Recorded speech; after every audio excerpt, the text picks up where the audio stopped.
Hey, hi, hello, welcome or welcome back to my channel. My name is Jess. New spot, who this? It's temporary. It is, whenever you're seeing this, basically halfway through 2025, which seems crazy. This year has been horrible. Yeah, it's been real bad.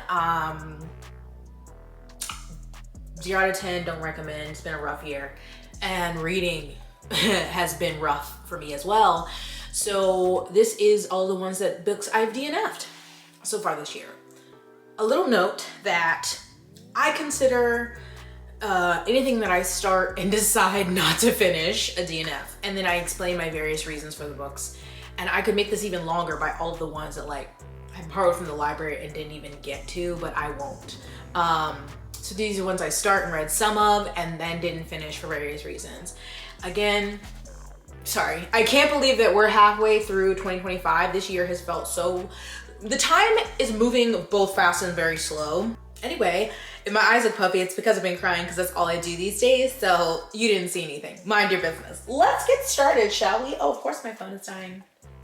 I went back through, and of course this is all digital. If there are probably books that I physically picked up and put down that sometimes I don't put them on Goodreads, so I'm not sure, they're not on this list. And obviously all of my books are currently in storage, so I don't know. So the most recent one was Can't Get Enough by Kennedy Ryan. I'm sad, I love the cover. I love the covers of all of these books in this series. Black romance, I really want to like her writing. This is the second Kennedy Ryan novel I've tried and the second one I've DNF'd, so I don't know if it's this series or if it's her. I do want to give another one of her books, an older one, a try. I don't remember why I DNF'd the first one. I just wasn't feeling it. It was a second chance romance, but I felt like that was their breakup, their divorce was justified and it should have stayed that way. And so I was not interested in them getting back together. So this is the third one. The main character, Hendrix, I think she was a friend in the first two, I'm assuming. And she works for like a venture capitalist company. And the main male character is a billionaire. Now, to my memory, I've only read one billionaire romance, and it was Christina C. Jones, and that was real good. And I need the second one in that series to come out. But it's not something I reach for, okay? So billionaire, I'm like, okay. And there were just a lot of little things that were annoying me, and couple that with, I don't feel like the couple, I don't know. I got to 20%. I wasn't feeling anything between them. Granted, it was 20%. But even like their first introduction, I'm like, oh. Do you know what I'm saying? And so the little things, I'm going to tell you. If you don't want to hear what things they are, it's in the first 20%. But if you don't want to hear, then this is a spoiler. So he is a billionaire. He's made his money through various avenues, but one of the big things was through a sports betting app. And I'm so sorry, I don't know how it is in the rest of the world. I know in America, this is a growing issue over the last several years of so many people wasting so much money and becoming addicted to sports betting because they make it so easy. They advertise it. There's apps, very simple for someone to do. You know, obviously casinos exist. I know people play the lottery and get addicted, but you at least have to physically go and do those things. This is like right on your phone. And again, advertised, crazy to me. I don't know that rubbed me the wrong way.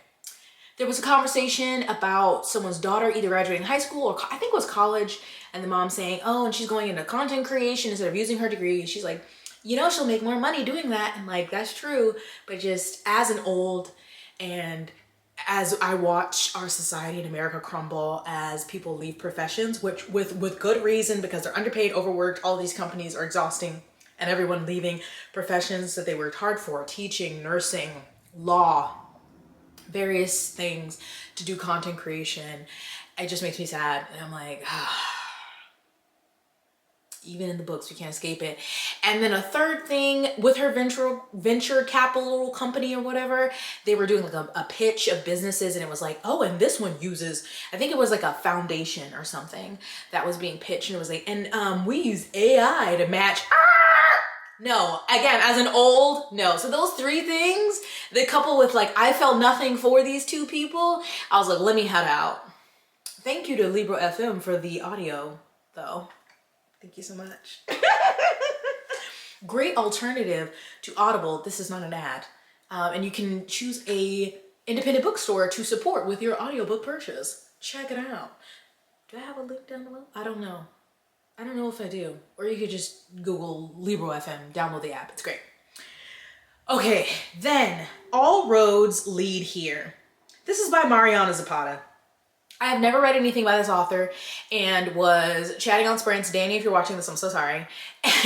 And was like, oh yeah, I've never read any Mariana Zapata. Like, what do people recommend? So I had 3 recommended to me. I read one of them because I went on to Goodreads and I was like, ooh, this sounds like my kind of trope. It was a small town. And then it was a man, he had a son, and then her, you know, a man with a child or a man taking care of kids that are not his own. I eat it up.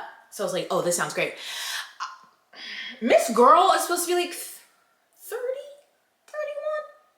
She reads like 21.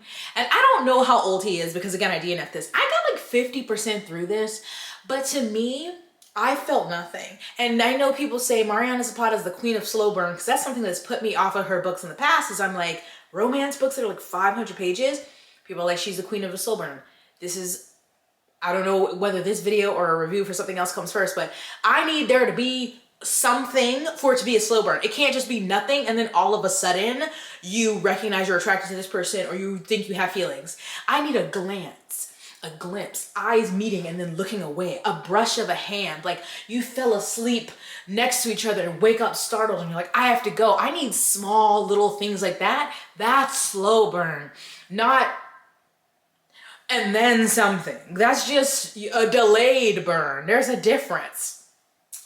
And so he has a son who's like 12, 13, and she keeps calling him Mr. Rhodes. And so in my head, it's just forming this like parental figure relationship, not, ooh, he's older than me. I don't remember his age. I think he's attractive. We're eventually gonna get together. Like at the 50% mark, I still could not picture them as anything beyond Mr. Rhodes and girl who notices that he's a very in shape man. You know what I'm saying? Like it just didn't translate to me. Then I went and read reviews because you know I love to do that. I love to read me a 2 or 3 star review. And then to see some of the nicknames that he ends up calling, I think he calls her Buddy or something, like eventually uses that as a nickname. Bye. No. So I have not like, I'm going to try her again. I'm going to try something else, but this just did not work for me. I was like, you know, what's readable, it's fine. I really like the kid. He's cool. But she was just like, she felt way younger and her personality just irked me. And then it just kept getting repetitive because again, I didn't feel like we were moving forward towards any kind of burn. It was just like, I moved out here and I've got to figure out things and I made and I'm going to be an independent woman, but I can't do things for myself because I put myself in danger. And repeat and repeat and repeat. I was like, no thanks. So I had to leave that one. I had to leave it alone. Okay. This one makes me so sad. Husband Material by Alexis Hall. I loved Boyfriend Material, like 5 stars. I thought it was so funny. I thought it was so good. I loved it. And I have had Husband Material, like I have the physical book, I've had it for a while. But while I was driving from Louisiana to South Carolina, I chose it as an audiobook. I read the first one with my eyeballs. I don't know if I loved the audiobook, and that definitely could have had something to do with me DNFing it, but really was a story because it wasn't the worst. Like the different voices the narrator did, wasn't the worst, not my favorite. But this is a continuation. So this isn't like another book in the series and it's like one of their friend group. It's the same couple from the first book, which I have not read many romances like that. Usually if it's in the same series, it's someone else that we saw as a side character in the first book. But it's the same 2. It's Luke and Oliver. And so I'm like, okay, interesting. And it's called Husband Material. And you know, romances end in an HEA. So I was assuming I knew how this was going to end. But I just like, this was about, I would have to look at the Google reviews because I know that it's modeled after like 4 weddings and a funeral or 3 weddings and a funeral, whatever that's called. So it's a series of weddings that they go to and then Luke and Oliver talking to each other like, do we want to get married? Should we get married? Also, and that just, it wasn't, I was like, what are we doing? Like, how many more weddings are there going to be? And of course I DNF'd it, but I read spoiler reviews, so some other things come in to play. But like, just from the first wedding, I was like, all right, we're doing are doing the most, but fine. There's just gonna be a wedding. And then there was another one. And then there was another. I was like, Jesus Christ, how many weddings are there gonna be? And also for them to already be in an established relationship, obviously you're gonna need to have like some things, like some issues that come up for it to be interesting. But and that's not the problem. Not even the conflict of like, do we want to get married, and like, do either of them believe really like you need to be married for your relationship to be serious, blah, blah, blah, fine. My issue was how just so much of it felt like Luke was still the same character he was in the first book, still very like insecure, still doubting Oliver, feeling a need to like show Oliver off or like try to impress his ex-boyfriend who is getting married. And I'm like, I don't know, he just felt like he had no growth, and just various different things that he was the same person that he was at the beginning of the first book, boyfriend material. And I'm like, God damn, I hated that. He felt like he was the same person, that Oliver had grown and was being very patient with Luke, but Luke didn't feel like he was growing. And then one of the main things that bothered me was this continued conversation between like, Luke is very like flamboyant, gay, like watches Drag Race and loves rainbow arches and rainbows and colorful and stuff, and Oliver doesn't like that. Often feels like when that's on display somewhere that like not invalidates, but he sometimes feels left out of like queer spaces because he just doesn't love all of that flashiness. But you know, he is, you know, secure in his sexuality, and that just kept being like, well, do you really love me if you don't want rainbow arches and balloons and unicorns? And I'm like, come on, I don't know. It wasn't working. I just kept being like, how much longer is left in this? I think I got 50% of the way through. Oh, 41%. And I had enough. And I linked this. Someone had a really good review that's linked through my Goodreads review. And that expressed all of my feelings. So if you're curious, I would go there. Then I have Deep End by Ali Hazelwood. This one was really nothing in particular. I, again, had the audiobook from Libor FM, thank you, and was listening to it, which I liked. I've never read, like, I don't know if I've read many sports romances, but this one was a swimmer. My thing was just reading it, I was like, they're like 21, 22, maybe 22, 23. And I just was like, I don't want to read this about youngsters. That was really it. But I know a lot of people like it. They're exploring kink and cool. I just was like, no. This one makes me sad, and it's called Rest is Resistance, a Manifesto. And I DNF'd this at 23%, just because at the beginning, I'm like, yes, okay, this is gonna be great. But it just felt very repetitive, even in the first 23%.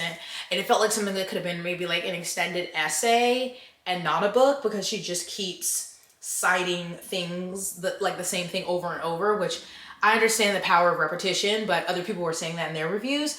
And in my review, I was waiting for like studies or books to be referenced, because like, I love this thought of like rest is resistance, and I wanted like studies or like books that she had read that had talked about, you know, the effects of overworking or the importance of rest, all of these things. And that's not necessary like in a nonfiction book, I guess, but that's what I like. So I didn't see that. But she apparently is the creator of like the Nap Ministry. So I've seen her stuff on Instagram, but again, it just wasn't doing it for me. So I also wrote that I felt kind of icky when she kept referring to things as divine and referencing her Pentecostal upbringing. Just not what I want in my nonfiction. You know what I'm saying? So I had to let that one go. This one is one that really was like me, the moment, and then my library hold expired. It's Paladins Grace by T. Kingfisher. I've tried 2 gothic horror novels by T. Kingfisher and didn't love them. So I wanted to try their fantasy, and heard great things about Paladins Grace. Also, they have really cute UK covers. If I had extra money, I would buy them just because. But, so I did like this. They're older. I think they're in their 30s. The guy knits. Like, I was enjoying it. I just wasn't picking it up because I'm kind of slumpy in my reading. Well, my life is slumpy. Do you know what I'm saying? Unfortunately for me, when the depression is deep, I struggle to be able to escape into reading. So it just happened, and then the library hold was due back. So that is one that I do plan to pick back up. I think I got like 36% through it. And so I was very interested because I did like the writing and the characters and the mystery that was introduced. So I'll be getting back to that one. I Think It Was Me, not the book, was Blacktop Wasteland by S.A. Cosby. And I say just because I started it, the audio, and then I was like, I don't know if I'm in the mood for this because I feel like, and I can't remember distinctly, but I feel like it was another Southern town racism. And I was like, I just don't wanna right now. So it's one I'm gonna come back to.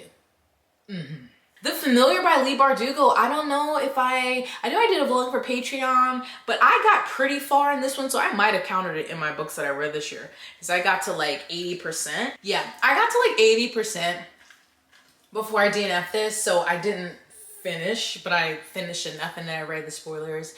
It just was so disappointing. The premise is so cool. Like, we're in Spain during the Spanish Inquisition, and we have someone who's has magic, obviously is a witch, but you know, you can't be saying that out loud because you're gonna get so that sounded so interesting, but it was so flat. I didn't feel like any of the characters were that well developed.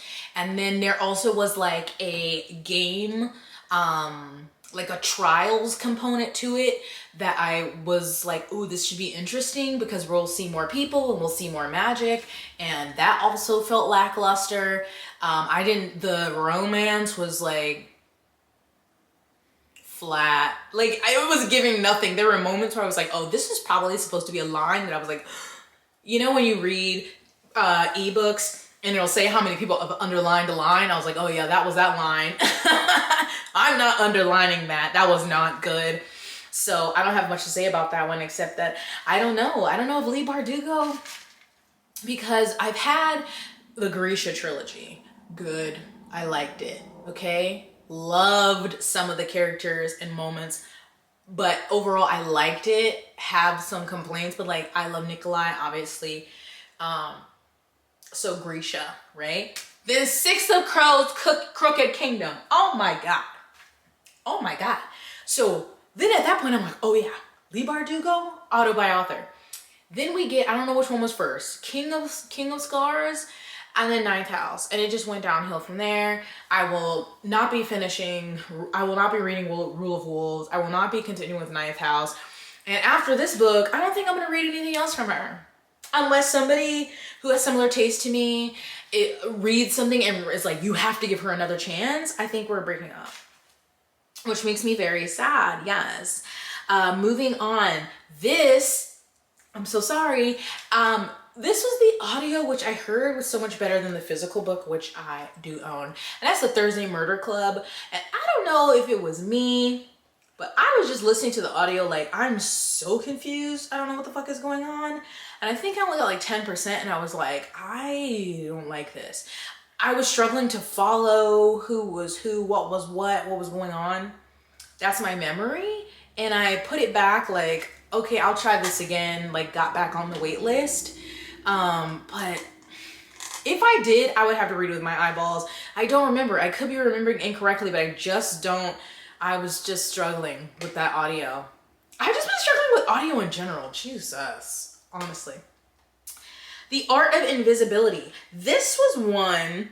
The Art of Invisibility is a nonfiction, and it's basically this guy who proclaims himself to be like one of the world's best hackers and telling you how easy, how easily we're surveilled and how easy your information is accessed online. And then basically goes through like all of the ways to secure this. And I did appreciate that he would be like, this is like the super in-depth best way you can do it, but if you want something a little less intensive or you don't have to spend all this money or do all these things, here's a way. The problem is it was written like 2015, 2016, so like reading in 2025, it's already outdated. And so also it was like making me very paranoid. Like, I'm already paranoid enough And I was like, God damn, I need to go out and I need to get this so I can have this server and I can open up a Tor browser and I can do all these things. This is not to say that we don't need to protect our information better online, but I was like, it just felt like too much. And so I was like, I just can't do it right now. The last two were really, again, fatigue. And it was The Road to Unfreedom by Timothy Schneider. And then another one called How Fascism Works, I think by Jason Stanley. And I just had all these grand plans, you know, borrowed a bunch of books from the library that I wanted to read about how we got here to our current events. And I read some and I got burned out, which is normal. So I tried to start these and I was like, I can't, especially when things have a lot of like information and historical things and like concepts. I don't know, the only audiobook nonfiction I can really listen to and feel like I can absorb a decent amount without having the physical are a memoir. So then these, The Road to Unfreedom, I do own, but it's in storage. It's not something I brought with me. And then How Fascism Works was just, I got through the library. So just listening to it, I was like, I'm not retaining all these things. And yes, you can leave like bookmarks in the audio, but then it returns to the library. I don't own it. So I was like, these are just things I'm gonna have to read later in life. Most audio, I really have to do a hybrid read if it's anything more like advanced than a romance at this point. It's embarrassing, but I just can't. I'm just struggling to grasp these things. So those are all the ones that I did start so far this year and have let go, and hopefully I can get back to the ones that I want to get back to.